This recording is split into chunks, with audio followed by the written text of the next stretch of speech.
오늘 본문의 말씀은 경건한 자손의 족보가 기록되어 있습니다. 왜 이 족보가 중요하냐면은 하나님께서 창세기 3장 15절에 타락한 인간에게 약속을 하셨습니다. 타락해서 이제는 죄로 인하여 에덴에서 쫓겨나게 되고 또 그 죄로 인해서 죽음을 피할 수가 없는 절망 가운데 있는 그 인간에게 여인의 후손에서 여인의 후손이 나중에 뱀의 후손의 머리를 상하게 깨트릴 것을 하나님께서 약속하심으로 우리 인간이 그 뱀의 그 저주와 권력에서 우리가 구원받을 수 있는 그러한 구원의 희망을 하나님께서 주셨습니다.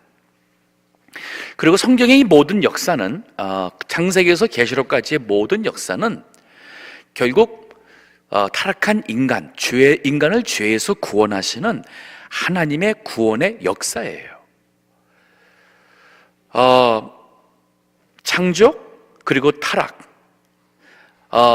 이것이 이제 하나님께서 얼마나 인간을 사랑하시는지, 그 인간을 향한 하나님의 무한한 사랑과 그 은혜를 보여주는 하나님의 구원의 역사가 바로 성경의 역사입니다. 제가 이전에 공부할 때 타락이 하나님의 실수가 아니었습니다. 어차피 인간이 육신적으로 하나님께서 모든 것이 완벽하게 만들었지만 우리가 하나님과의 그 막힘이 없는 긴밀한 그 관계를 위해서는 사랑받을 수 없는 하나님을 거역한 인간을 사랑하시고 그 인간을 용서하시고 그 인간과 함께 교제하기를 원하시는 이 하나님의 은혜가 나타나기 전까지는 우리 인간이 그 하나님과 그러한 긴밀한 그 축복을 누릴 수가 없었어요. 그래서 엄격히 말하면 인간이 타락한 것은 그 피할 수 없는 그러한 일이라 볼 수도 있고, 그 타락으로 인해서 우리 인간은 진정 하나님의 자녀로서 하나님과 영원히 영생하도록 천국에서 교제할 수 있는 그러한 그 축복된 우리 구원의 백성이 된 것입니다. 자, 이 일을 지나가는 그것에 하나님이 참으로써 이 노아 홍수, 이제 6장에 가게 되면 노아 홍수에 대한 말씀이 나오게 되는데, 하나님이 물론 그 시대를 다 심판해서 없앴을 만큼 노아 시대 때의 인간, 이 세상이 얼마나 죄가 관영했는지, 얼마나 죄가 인간이 하나님을 거역했는지, 그러나 그런 가운데서 또 하나님의 구원의 약속이 이어져 가며 메시아가 오며 오늘날 우리에게까지 이 복음이 전파되어서 하나님께서 약속하신 구원을 행하시는 것을 봅니다. 그래서 선교는 하나님이 하시는 거예요.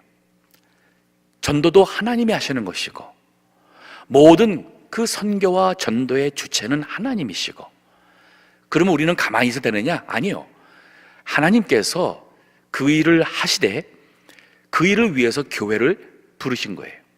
그 일을 위해서 하나님의 사람들을 부르시고 보내시고, 그러면 교회가 하는 것은 우리가 하나님의 일을 한다, 하나님 나라를 세운다, 땅끝까지 복음 전파한다, 그는 굉장히 좀 지나친 표현이죠. 우리 스스로를 너무 지나치게 착각한 표현이기도 합니다. 엄격히 말하면 하나님께서 하시는 그 복음의 일에 우리가 부름받고 그 일에 보냄받고 우리가 순종하는 것에 불과할 뿐이에요. 그래서 우리가 이런 삶을 사는 것은 우리는 축복된 삶을 사는 것이라 할 수 있고, 하나님의 일을 하는 것이 자랑이 아닌 오히려 감사의 이유가 될 수 있는 것입니다. 자, 그래서 이 족보의 내용이 내려오고 있습니다. 오늘 본문의 말씀 보게 되면은 5장의 25절 무드셀라가 나옵니다. 무드셀라가 라멕을 낳죠. 그리고 라멕은 노아를 낳는 이 말씀이 5장 25절에서부터 쭉 나옵니다. 먼저 무드셀라는 성경에 기록된 모든 사람들 중에 가장 오래 살다가 969세에 죽습니다. 근데 이 연도를 더해보면은 그가 죽은 연도가 노아 홍수가 나던 연도예요. 무드셀라 할아버지가 그만 손자 노아가 노아 방주를 짓는에도 불구하고 거기 들어가기를 거부해서 홍수로 죽었는지, 아니면 우연의 일치인 것 같지만 그 해에 그 자연사 했는지 우리는 그건 알 수가 없습니다. 하지만 노아 홍수 때의 모든 생명이 죽은 것은 여기 숫자로 보더라도 맞아떨어집니다. 그 아들 라멕이 나오는데, 이 라멕은 4장에 보게 되면은 그 가인의 후에 6대의 손이 되는 라멕이라는 사람이 나와요. 그 사람은 굉장히 포악하고 하나님을 우습게 생각하는 그러한 그 악한 사람으로 나오지요. 또 아내를 둘 취한 일부 다체의 일을 행한 첫 그 사람이기도 한 그 라멕하고 다른 사람이에요. 여기 라멕은 소위 좋은 믿음의 사람이라 할 수가 있습니다. 어떻게 하느냐? 그 다음 절 26절 보면은 라멕을 27절에 보게 되면은 죄송합니다. 28절에 보게 되면 라멕은 182세의 아들을 낳고 182세의 아들 낳았습니다. 이름을 노아라 하여 가로되 여호와께서 땅을 저주하심으로 수고로이 일하는 우리를 이 아들이 안위하리라. 그 위에 족보를 쭉 보게 되면은 몇 살에 누구를 낳고 얼마 더 살고 몇 살에 향사하고 죽었다.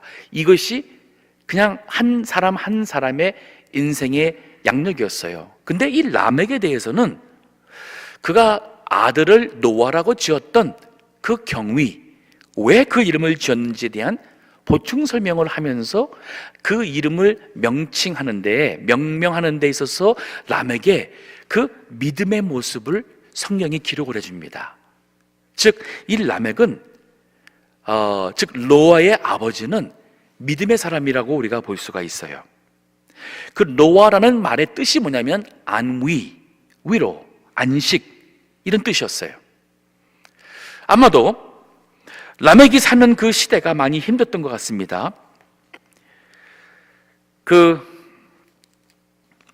이 하나님의 위로와 또 도움을 구하는 그 신앙이 있었던 라멕이 타락 이후 형벌로 인해서 우리 살아가는 것이 얼마나 힘들었습니까? 그 농사하고 땀을 흘리며 이 계절의 그 속에서 지금처럼 무슨 겨울에 좋은 옷이 있습니까? 여름에 지금처럼 마음대로 물이나 에어컨이나 참 이러한 냉방의 그런 그 시설이 있었겠습니까? 하지만 그러한 그 속에서 살아가는 그 인간의 의식주를 스스로 해결하는 인간의 그 고통과 피곤함 속에서 그가 하나님의 위로를 바란 것 같아요. 그리고 노아를 얻었을 때에 하나님께서 이 노아를 아들로 주심으로 위로 하실 것이라는 하나님이 생명을 주셨다는 그의 믿음이 그 노아 이름을 주는 데에 거기 담겨 있습니다. 그가 595년을 더 살고 777년에 죽었다 그랬습니다. 노아 홍수가 노아 몇 살 때 일어났죠? 뒤에 가서 보게 되면은 600세에 일어납니다. 그러면 600세라면 아버지 라멕이 죽었던 것은 5년 전이었습니다. 우리 좀 더 생각할 때에 노아가 그 방주를 만들 때에 아들들과 넷만 만들었다고 생각하는데, 저는 그 아버지 라멕도 할아버지로서 노인으로서 노아 방주를 만들고 있는 그 아들 손자들과 함께 그 믿음에 함께하지 않았을까? 즉 여기 본문에서 라멕이란 사람을 설명하는 데 있어서는 그의 믿음을 표현할 수 있는 아들 이름을 노아라 명한 그 라멕의 신앙심을 성경은 기록한 것을 볼 때에 노아가 우리가 아는 그런 믿음의 사람이 되기까지는 그냥 된 것이 아닌 거예요. 아버지의 믿음이 있었기 때문에 그것이 가능한 것입니다. 그렇잖아요. 노아, 결국 방주에 들어간 사람이 노아, 가장 어른인데 대체 그 노아가 어려서부터 아버지의 신앙이 아니었다면 그 신앙이 어디서 나오겠어요? 노아 시대 때에 사람이 얼마나 많았을까? 인구가, 제가 옛날에 그 공부하면서 그걸 봤는데 이걸 숫자적으로 계산하는 사람들이 쭉 해보니까 인류에 굉장히 많았다고 했던 거 기억이 나는데 제가 정확한 숫자는 지금은 잊어버렸어요. 근데 생각해보면 그럴 것 같습니다. 왜냐하면 거의 900세라는 평균 수명을 살면서 아들, 딸을 낳아보세요. 900세까지 한번 아들, 딸 한번 낳아보세요. 이건 뭐 몇십 명에서 몇백 명이 될 수 있습니다. 그러면 그 사람들이 또 900년씩 살아가면서 아들, 딸 난다 한번 생각해 보세요.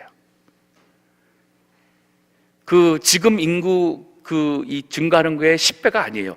10년을 더 살아서 10배가 아니라 이게 한 세대 될수록 10 곱하기 10, 이게 제곱으로 늘어납니다. 기하급수적으로 인구가 폭발 증가했다고 볼 수가 있고, 실제 노아 홍수 당시에 이 세상의 인구가 꽤 많은 것으로 봅니다. 근데 그 많음에도 불구하고 이 믿음의 정통과 이 믿음을, 하나님을 향한 믿음을 두고 있는 사람들은 갈수록 이 희소해지고, 가인의 후손들, 즉 하나님을 점점 멀리 떠나서 하나님 없이도 스스로 살기 위해서 성을 짓고 자기를 보호하며, 스스로의 기쁨을 위해서 악기를 만들며, 스스로의 향락과 만족을 위해서 여인들을, 마음에 드는 여인들을 취하며, 또 무기를 만들어서 농사하는 법도 해서 필요한 양식을 구하는 것뿐 아니라 그거로 다른 사람을 해칠 수 있는 그러한 인간의 세계가 엄청나게 발달되는 것이, 우리 그 사장에 보면 가인의 후손의 그 모습, 그쪽이 그 일을 행하는 후손이 되죠.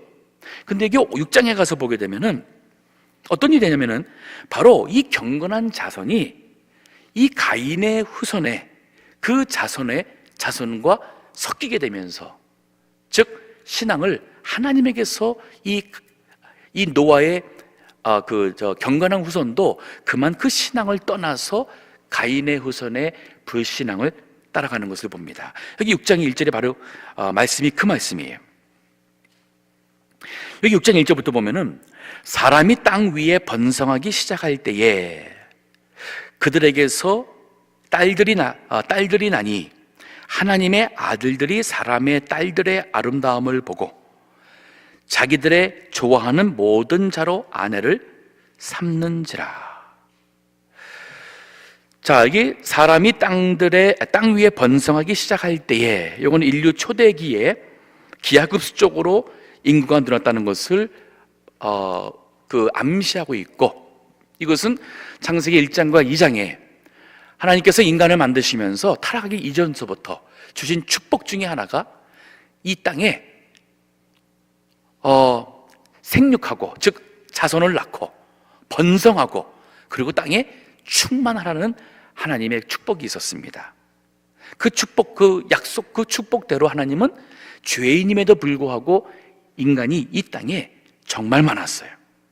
근데 여기 2절의 말씀이 이게 난해절이기도 하고, 사실 어떻게 보면은 난해절이 아닌데, 달리 해석한 사람들이 있어서 난해절이 된 것 같아요. 2절에 보면은 하나님의 아들들이 사람의 딸들의 아름다움을 보고 자기들의 좋아하는 모든 자로 아내를 삼았다. 자기들의 좋아하는 모든 자라는 거 보면은 육신적으로 끌리는 대로, 육신이 원하는 대로, 몸이 원하는 대로 그 여자들을 자기 아내로 취하는 시작이 됐다는 것은 성적으로 엄청 문란해지고, 그리고 하나님의 짝지어주는 어떠한 배우자에 대한 개념도, 하나님이라는 존재에 대한 개념도 관심이 없이 그야말로 여자들의, 사람들의 딸, 여기서 말하는 하나님의 아들과 사람의 딸이라 할 때에 이 아들들이 딸을 사랑해서 취했다는 그 말이 되겠지만은, 왜 하필이면 아들들이라 때는 하나님의 아들들, 또 왜 사람들의 딸이라 했느냐? 이 말은 여기 하나님의 아들들이라는 것은 이 경건한 자손, 이 셋으로부터, 아담과 셋으로 에노스로 쭉 내려왔던 이 노아까지 내려오는 이 믿음의 경건에 그래도 맥을 유지하던 그 자손을 얘기를 하고 있는 것이고, 사람의 딸이었던 것은 즉 하나님을 떠나서 하나님을 경외하지 않고 그야말로 인본주의적인 그 사람들의 그 세상에 그 딸들의 육신적인 아름다움을 보며 그만 하나님의 경건한 아들들이 세상에, 즉 불신자들의 여인들을 자기 아내로 삼는 그 일이 갈수록 이것이 심해지고 아마 그것이 그냥 만연해진 시대가 된 것입니다. 이것이 바로 노아 시대까지 간 거예요. 그리고 인쇄문에 보게 되면은 그 말씀에 대해서 세 가지 해석이 있습니다. 첫 번째 해석은 유대인들이 전통적으로 해석했던 것 중에 하나인데, 여기 하나님의 아들들은 지체 높은 집안의 아들들, 사람들의 딸이란 것은 미천한 집안의 딸들의 딸들을 아내로 취했다. 하지만 이것은 오늘날 크게 주목받지 못한 견해예요. 근데 두 번째, 세 번째가 오늘날 이 복음주의 신학자들 사이에서도 이 두 번째 해석하는 사람들이 많아요. 저는 깜짝 놀랐어요. 제가 달라스 신학교 공부할 때 교수 중에서 이 두 번째 해석한 사람이 있더라니까요. 또 우리 학생들도 이렇게 믿는 학생들도 있어요. 제가 도저히 이해가 안 가가지고 저는 굉장히 그들하고 이렇게 막 논쟁했던 기억이 나는데, 즉 두 번째 해석이 뭐냐면 여기 하나님의 아들들은 선한 천사들을 가리킨다.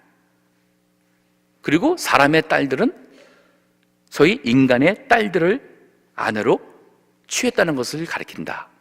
그 근거로서는 천사를 가리켜서 하나님의 아들들이라고 하는 표현이 성경에 몇 군데 있어요. 그 제가 적어놨죠. 욥기 1장과 2장, 또 다니엘서 3장에 보면은 거기에 하나님의 아들이라는 표현이 나오는데 그게 바로 천사를 가리키고 있습니다. 그래서 여기 하나님의 아들들은 천사다.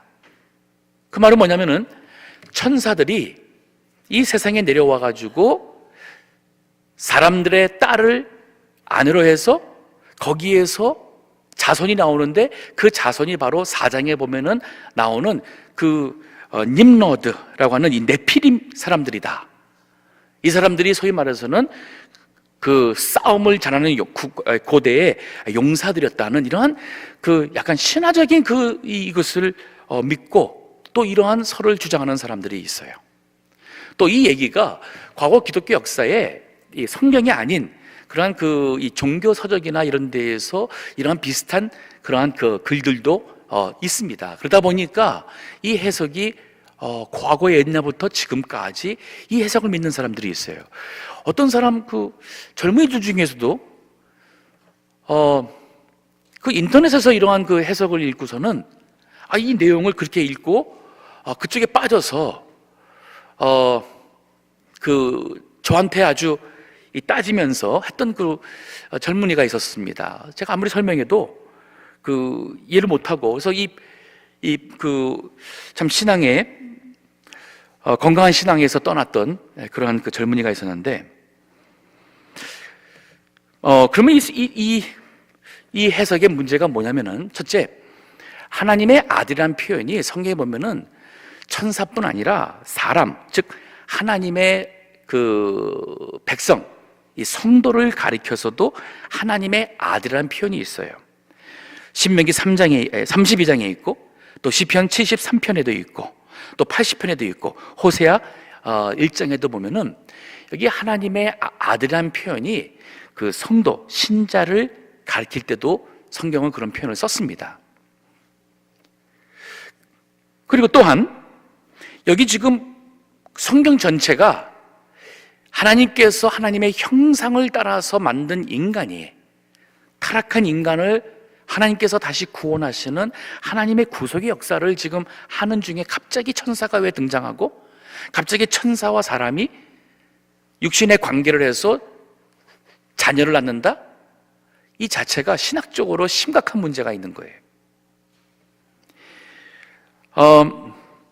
즉 성경의 모든 것은 그 타락한 인간을 구원하시기 위해서 예수님, 하나님의 아들이 인간의 몸을 입고 세상에 오신 거예요. 그러니까 인간을 구원하기 위해서 오셨지 천사를 구원하기 위해 오신 게 아니에요. 천사는 이미 하나님을 대적해서 떠난 그 루시퍼를 중심으로 한 루시퍼는 그 천사장, 하나님의 창조했던 천사의 음악적으로 했던 그러한 천사장 중에 그 하나로 봅니다. 그 루시퍼가 중심이 되어가지고 하나님을 대적해서 하나님 천국에서 쫓겨난 것이 바로 사탄이고 그 따르는 추종자, 마귀, 그러한 그 악한 영들이에요. 그 영들이 그 이후로 하나님은 뭐 예수 그리스도의 십자가의 피로 용서받아가지고 선한 천사가 된다든지 천국으로 들어간다든지 하는 성경의 기록이 없습니다. 하나님의 모든 구속의 역사는 하나님의 형상을 따라 만들어진 인간을 구원하는 역사지 천사가 아니에요. 또한 그러면 이제 그 세 번째 그 해석은 뭐냐면 바로 여기서 하나님의 아들들은 믿음의 계열 셋의 자손들을 가리키고 있고 사람의 딸들을 아내로 했다는 얘기는 하나님을 떠나 사는 이 불경건한 가인의 후손들, 지금 말하면 불신, 하나님을 잊지 않는 불신자의 그러한 자손의 여자들을 아내로 취하면서 급속도로 믿음에 속한 하나님의 백성들이 세상으로 급속도로 다 신앙이 그리로 팔아가며 악이 더 관영하게 된 그것을 본문에서 설명하는 거예요. 이 세 번째 해석이 맞다는 것은 이것은 어거스틴과 또 칼빈 이러한 신학자들이 주장한 해석인데 우리 종교개혁했던 루터는 두 번째 해석을 얘기를 했어요. 그래서 참 좀 이해가 안 되는 부분도 있는데 아무튼 이 세 번째 해석은 그리스도께서 육신의 몸을 입고 오신 그것도 사람을 구원하고자 하는 그 그리스도의 도성인신과 십자가의 죽으심과 이 모든과 교리적으로 맞아 들어갑니다. 또한 천사와 사람이 육신적으로 합하게 된다면 그래서 사람이 나온다는 자체가 이 성경에 없는 얘기예요. 이건 성경을 마치 무슨 신화, mythology, 즉 신화적으로 이 성경을 만들어버리는 아주 심각한 오류가 된다고 볼 수가 있어요. 이거는 비성서적이고 또 육신이 없는 천사와 사람이 자녀를 낳는다는 것은 비상식적인 이해가 됩니다. 마태복음에서 보게 되면은 예수님이 바리새인들이 와서 질문하죠. 형제가 7이 있는데 첫째가 아내를 얻고 자식이 없이 죽었다. 둘째가 형을 위해서 그 형수를 아내로 취했는데 죽었다. 셋째도 넷째도 해서 7째까지 다 아들을 낳지 못하고 그 여인을 아내로 했을 때에 천국에 그 부활이 있다면 그 여인은 누구의 아내가 되겠느냐는 질문을 사두개인이 와서 예수님께 하죠. 그때 예수님이 뭐라 그래요? 너희가 성경도 믿음도 없음으로 오해하여도다 하면서 천국에서는 천사와 같이 우리가 결혼도 안 한다 그랬어요. 이 말이 뭐예요? 천사는 우리와 같이 무슨 성적인 어떠한 그런 욕구랄까, 남자 여자, 천사의 남성 여성이 없습니다. 우리 인간만 남성과 여성이 있는 거예요. 천사는 남성 여성이 없어요. 그렇기 때문에 천국에 가서는 더 이상 이 세상에처럼 우리가 무슨 남자 여자가 사랑하고 뭐 불륜하고 하는 그런 일이 없는 거예요. 천국에 가서는. 그렇기 때문에 천국에서 이 세상에서의 부부가 천국에서 다시 부부가 되고 뭐 하는 그런 이유가 없는 거예요. 그러니까 천사와 같이 그런 일이 없다고 하는 걸 보면은 천사가 우리 지금과 같은 어떠한 정력으로 결혼해서 자녀를 낳는 것 자체가 아닌 거예요.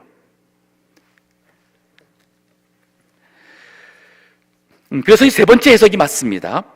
세 번째 해석이 맞고, 즉 그럼 여기서 말한 것이 뭐냐면 노아 시대 때까지 그 시대가 얼마큼 악해졌냐면은 그나마 신앙을 유지해오던 경건한 자손들이 신앙과 상관이 없이 이 하나님의 아들들이, 즉 하나님을 경외하고 믿어야 될 하나님께 속한 이 백성들이 그만 이 세상의 사람들의 딸들의 그 육신적인 아름다움에 신앙적인 모든 것을 내려놓고 그만 육신을 따라간 거예요. 그러다 보니까 하나님 믿는 사람들의 그 믿음마저도 이 세대가 갈수록 급속도로 하나님을 떠난 시대가 바로 노아 때의 홍수 때의 시대라 볼 수가 있어요. 그래서 하나님이 그 시대에 심판하신 겁니다. 너무 죄가 이 세상에 가득 차서 하나님이 심판한 거예요. 그게 바로 2절에 하나님의 아들들이 사람의 딸들의 아름다움을 보고 자기들의 좋아하는 모든 자로 아내를 삼는지라. 그러니까 오늘날 우리가 믿음의 이 백성들이 결혼이랄까 모든 거 할 때에 이러한 그 신앙적인 것과 직장도 그렇고 우리가 살아가는 모든 일에 하나님이 전혀 거기에 들어와 있지 않고 인간적인 어떠한 타산만 계약하고 인간적으로 육신이 원하는 것, 이것만 따라가면은 이건 참된 믿음의 경건한 자손이라 볼 수가 없어요. 이것은 하나님을 빨리 떠나는 그러한 모습의 그런 패턴이라고 볼 수가 있습니다. 그래서 3절에 여호와께서 가라사대 나의 신이 영원히 사람과 함께하지 아니하리니, 여기 나의 신을 성령으로 볼 수도 있고 또 여기 신이라는 단어가 사람을 흙으로 만드시고 하나님께서 그 코에다가 생명을 불어넣었어요. 그 호흡을 불어넣으니까 생명이 됐다 했을 때에 바로 그 호흡, 생명의 의미가 또 있습니다. 즉 하나님께서 더 이상 내 생명을 인간에게 주지 않겠다. 즉 생명을 주는 나의 성령이 그들과 영원히 함께하지 않겠다, 이 말이 되는 거예요. 이 말이 뭐냐면 지금까지 살아온 것이 하나님께서 우리에게 생명을 주시는 은혜 때문에 살았다는 얘기예요. 근데 하나님이 그 은혜를 이젠 건너가겠다는 겁니다. 시편 104편 29절에 보면 이런 말씀이 있어요.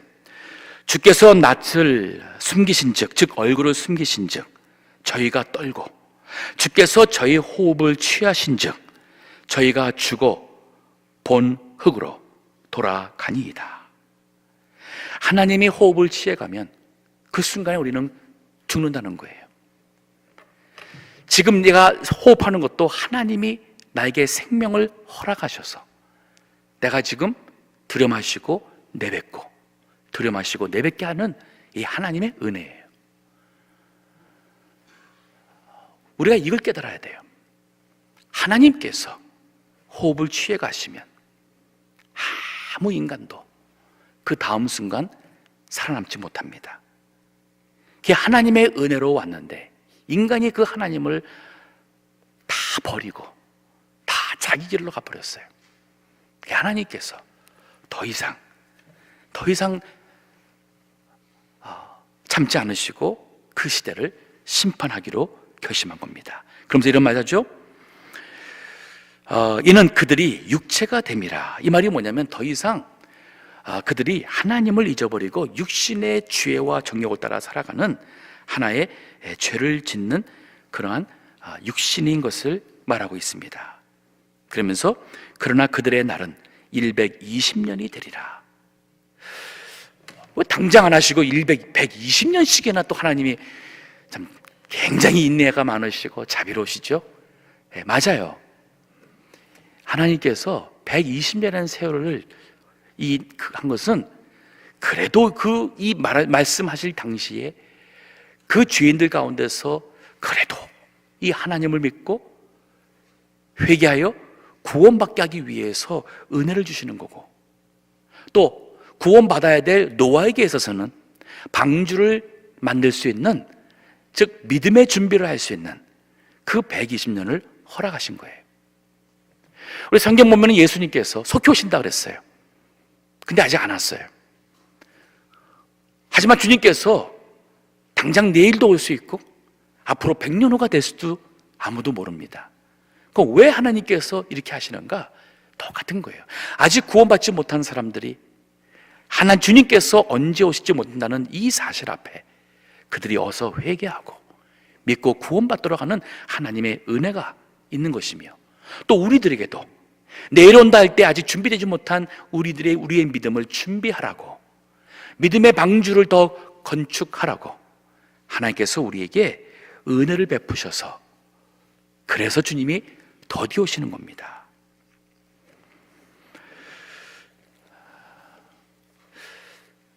참, 이 노아의 이제 다음번에서 볼 때에 이제 하나님께서 좀 더 구체적으로 그 시대가 어떤 시대였고 하나님의 심판을 받게 되는 이유를 이제 기록하게 되는데, 이 믿음의 이 정통이 무너지게 되면 하나님께서 이 세상의 모든 죄를 더 이상 용납하지 않으셨어요. 이 말이, 이 세상이 지금까지 살아있는 이유는, 존재하는 이유는 믿음 있는 하나님의 백성이 있기 때문에 그런 겁니다. 예레미야서 4장에 보게 되면은 예루살렘을 하나님께서 바벨론을 들어서 심판하실 때에 하나님이 뭐라 그랬어요? 진리를 구하고 공의를 행하는 사람 한 사람만 있어도 내가 이 성을 사한다 그랬어요. 그럼 한 사람이 없다는 얘기예요. 소돔 고모라를 하나님께서 불러 심판할 때에 아브라함에게 뭐라 그랬어요? 아브라함이 여기에 의인이 10명만 있어도 하나님께서 이 성을 심판하시겠습니까? 하나님이 그 10명으로 인해서 내가 심판하지 않겠다. 그 말은 이 세상에 뭐 교인이 많아야지만은 하나님께서 기뻐하는 게 아니라는 거예요. 진짜 교인이 있어야 되는 거예요. 진짜 교인. 또 믿음도 진짜 하나님을 믿는 노아와 같고 에녹과 같고 아브라함과 같은 그러한 정말 참된 믿음의 사람들이 있어야지만 우리의 신앙 정통이 이어져 갑니다. 현영수 그 박사가 쓴 그 유대인의 그 교육법에 대한 쭉 말씀에 대한 책이 많이 있습니다. 근데 그분이 참 영광 것 중에 하나 한 얘기가 뭐냐면, 이 아브라함 이후로 지금까지 유대인들이 그 유대교를 지켜오고 있어요. 예수님 당시에 그 유대인들의 그 정통을 지금까지 2000년이 지났는데도 그 사람들이 그걸 지키고 있고, 세계에서 그렇게 박해를 받아도 이 사람들이 그들의 신앙을 안 버리고 이 성경 말씀을, 그 율법의 구약 말씀을 그들이 지금까지 지켜오고 있습니다. 근데 그 유대인들 중에서 무신론자들도 많고 얼마나 강한 사람이 많은지 몰라요. 근데 그 비결이 뭐냐? 딱 한 가지예요. 정통파 유대인이 있기 때문에 가능한 거예요. 유대인 숫자가 많아서가 아니었어요. 정통파 유대인.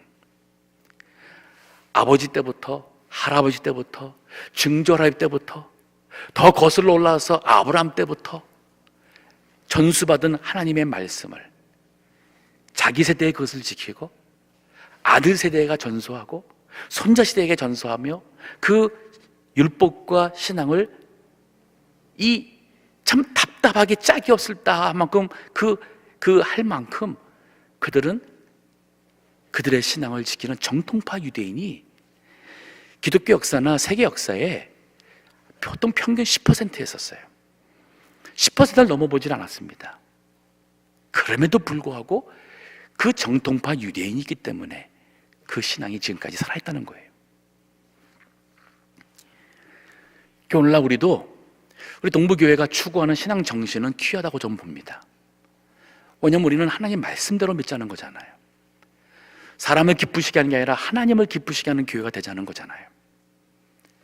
또 우리는 세상이 아무리 변해도 그 시대의 변화와 문화의 그런 변화 속에 우리가 발빠르게 움직여서 어떻게든지 많은 사람들한테 이 어필하고 해서 그거에 우리가 해서 교회 성장하자는데 거기에 우리 목숨 거는 거 아니잖아요. 우리는 오직 하나, 바른 신앙을 우리가 세우고 참 진리를 세우고 전수하자는 데에 우리의 그 뜻을 갖고 있는 것입니다. 만약에 우리 동부교회 같은 신앙 정신 있는 교회가 하나 둘 없어지기 시작하면 앞으로 2세 3세 지나게 되면은 갑작스럽게 기독교가 완전히 변질된 이상한 종교로, 짬뽕 종교로 다 바뀌어버릴 수가 있다는 얘기예요. 이게 바로 노아 시대였어요. 노아 시대가 그랬어요. 그나마 노아가 그 신앙의 정통을 유지한 그 사람으로서 그 가족을 구원한 그 역사가 오늘날 우리에게 주는 교훈은 우리가 받은 신앙, 이 하나님의 말씀대로 믿는 신앙을 우리가 세워나갈 때에 주님 오신 날까지 하나님의 교회가 복음의 일을 하게 될 것이며 하나님이 기뻐하시는 그러한 교회로 살아남게 될 것입니다. 다 같이 기도하겠습니다.